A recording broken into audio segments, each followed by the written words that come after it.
ഈ വീഡിയോ എനിക്ക് ഇടുമ്പം ഭയങ്കര ഒരു വിഷമം തോന്നുന്നുണ്ട്. ഈ പട്ടിയുടെ പേര് കുട്ടൻ എന്നാണ്.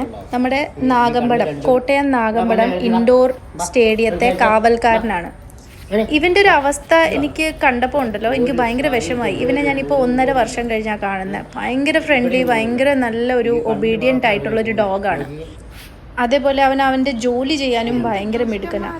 ഇപ്പം റീസെൻ്റ്ലി ഈ പുള്ളി ഇവനെ നോക്കുന്നത് അവിടുത്തെ ഒരു സെക്യൂരിറ്റിയാണ്. ആ പുള്ളിയുടെ ഡോഗാണിത്.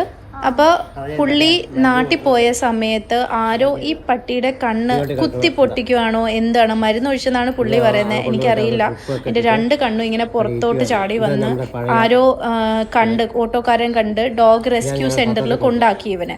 അതും കൊല്ലത്തുള്ള ഒരു ഡോഗ് റെസ്ക്യൂ സെന്ററാണ്. ഇവന് കണ്ണ് കാണാൻ മേലാതെ അലഞ്ഞു തിരിഞ്ഞ് ഇങ്ങനെ നടക്കുന്ന കണ്ടപ്പോൾ വണ്ടിയുടെ അടി പോകില്ലോ എന്ന് വിചാരിച്ച് ആ നല്ല മനുഷ്യൻ ചെയ്ത കാര്യമാണത്. ഇവന്റെ ഓണർ ഇവനെ കാണാതായപ്പം ന്യൂസ് പേപ്പറിൽ ആഡ് കൊടുത്ത് അങ്ങനെ അവിടുന്ന് വിളിച്ച് അങ്ങനെയാണ് ഇവനെ കണ്ടെത്തിയത്. വളരെ മോശം അവസ്ഥയിലായിരുന്നു ഇവന്. ആർക്കും ഒരു ഉപദ്രവം ഇല്ലാത്തൊരു ഡോഗാണ്. അതിനെയാണ് ഈ ക്രൂരത ചെയ്തു വെച്ചേക്കുന്നത്. ഇവരോടൊക്കെ ദൈവം ചോദിക്കും, എന്തേലും കുരുത്തക്കേട് ഒപ്പിക്കാൻ ഇവനെ ദ്രോഹിച്ചതായിരിക്കുമോ?